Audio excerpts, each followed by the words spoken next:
All right, welcome back to the channel. Gervonta Davis, Terence Crawford, and Shakur Stevenson will be the topic of this video. Part education, part information. There's a whole lot of people that think Gervonta Davis is on the path to fight Terence Bud Crawford because Gervonta promises that he'll knock him out. Let's talk about that and educate the people in this video.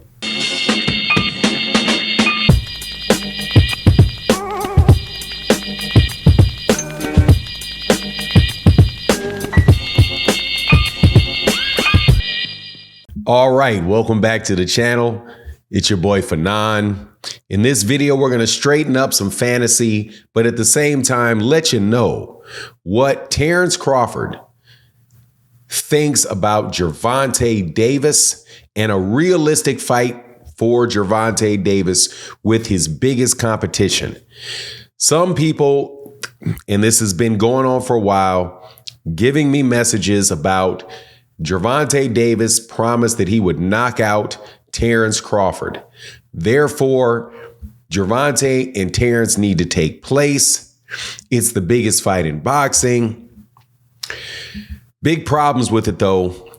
But before I get into that, let me welcome you back to the channel. If you're new to the channel, please accept my invitation to hit the subscribe button, hit the bell icon so you can be notified when we release more videos. And if you're a longtime subscriber and supporter of the channel, thank you very much. Can't tell you how much I appreciate you.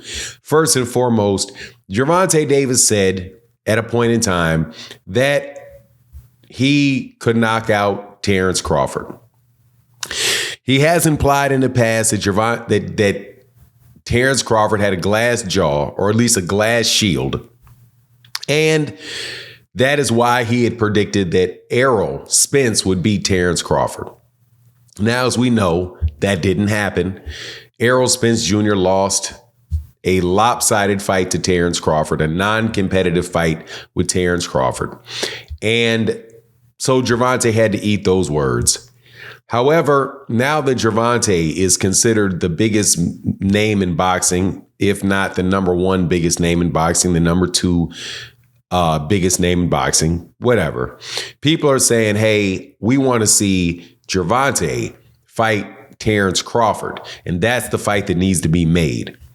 Well, just so that people can stop saying this to me, and hopefully you'll watch this video, that is probably never going to happen because of the tremendous weight difference between the two fighters.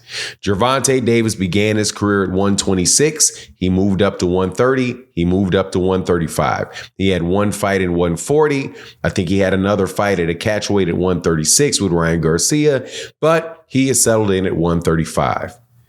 Terence Crawford, on the other hand, started his career at 140. Then he moved down to 135 to win a championship, defend a championship a few times. Then he went back up to 140.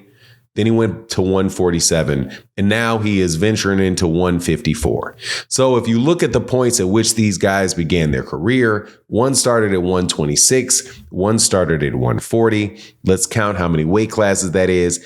126, 130, 135 to 140. Don't get confused with the optical illusion that Terence Crawford had fought at 135 and Gervonta does fight at 135 to make you think that they're in the same weight class. They are not. One guy is about 5'8", pushing 5'9", and probably walks around somewhere around 165 pounds, I would suspect. I've seen him in person. Not a very big guy, lean guy. However, comfortably in the 160s, right? Not a small guy either. Gervonta, seen him in person, all of 5'4". And if he gets over 145 pounds, I mean, I'm thinking he's eating ho-hos and donuts all day long if he's walking around over 145 pounds, 150 pounds. Yeah, he's kind of a little bit more dense, but in person, he doesn't even look like. He just looks like a very small guy. Now, the more real conversation is what's going on with Shakur Stevenson. And as everybody, any of y'all know, that listen to me talk boxing on a regular basis, I'm a fan of Gervonta. I know Gervonta's the man. I know that the dude can fight. One of my favorite fighters for sure. I think very well maybe the best lightweight of this century. The best lightweight, could be the best lightweight since Shane Mosley. Obviously, Floyd came through lightweight as well, but most of his fights were at 130, or then he wound up jumping to 135. So maybe you should leave Floyd out of that conversation. But whatever, tremendous fighter. However, he is not without rival. And instead of talking about Terence Crawford and Gervonta, the real conversation is Shakur Stevenson and Gervonta, because those guys are closer to the same size, closer to the same, they're in the same stage in their career. I do believe Shakur Stevenson is going to be staying at that weight class for a while, and that's the fight to take place. And so many people discredit Shakur Stevenson because of his last fight that I have to stand on the foreground for Shakur and tell y'all to stop hating on a man like that. Yes, he had a fight that was not the most exciting in the world against Arturum. Against Edwin De Los Santos. However, he won the fight with one hand. And he's had other fights that were exciting. Now, even though the fight may not have been exciting, that doesn't mean that Shakur Stevenson isn't a tremendous fighter. It will not be a legitimate challenge for Gervonta. He's a legitimate challenge for Gervonta Davis. His footwork, his speed, his timing, his intelligence is going to give Gervonta some problems he's going to have to try to solve. Of course, he does not have, one of the things that would help him tremendously with Gervonta, which is a lot of power. And Gervonta Davis is most definitely toting exactly that.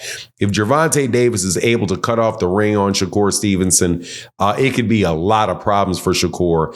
And if Shakur is just bouncing around all over the place, moving, trying to jab, that's going to be tough for him on the scorecards because, it is boxing, man. And it is money. People ain't going to throw away the cash cow for you just to be throwing jabs out there and moving around all over the place. So, it doesn't look like on paper like Shakur is going to try to make it much of an exciting fight. It's not going to be like the Bam Rodriguez Estrada fight that took place this weekend, where both these guys are going at it and eventually somebody's going to get broken down and stopped. Shakur is probably not going to engage in that, but still, I'm telling you that Shakur Stevenson has a chance to win that fight, just like Vasily Lomachenko has a chance to win that fight against Gervonta. Now, I've got Gervonta Davis winning the fights, because Gervonta is just, first of all, he looks like he's in a tremendous groove. He is an incredibly intelligent fighter, very, very talented. They can do a bunch of different things in the ring. He's got the equalizer. He's got the two best equalizers in boxing. One is power. The other one is intelligence. And so, can't count him out. But y'all talking about Gervonta fighting Terence Crawford. Can we please we just got to pour water on that? Even though Gervonta said, yeah, I'll stop him or whatever he said, man, he ain't being serious. He knows full well that dude is too big for him. That's too much drama. I'm sure Terence would stay at 147 for him, but you're not going to have Gervonta going up there to see him, because that seems like a terrible waste of a superstardom to go up there and do that. Just like it would be crazy for Terence Crawford to go fight Anthony Joshua or somebody like that. Anyway, even though that's a bit of a bigger stretch, but not a lot. However, you're not going to see Terence Crawford going to fight David Morrell, right? That's not going to happen. Or Benavidez, just too big. Anyway, that's my take on the matter. Please let me know what you think in the comment section. And with that, I'm out. Deuces.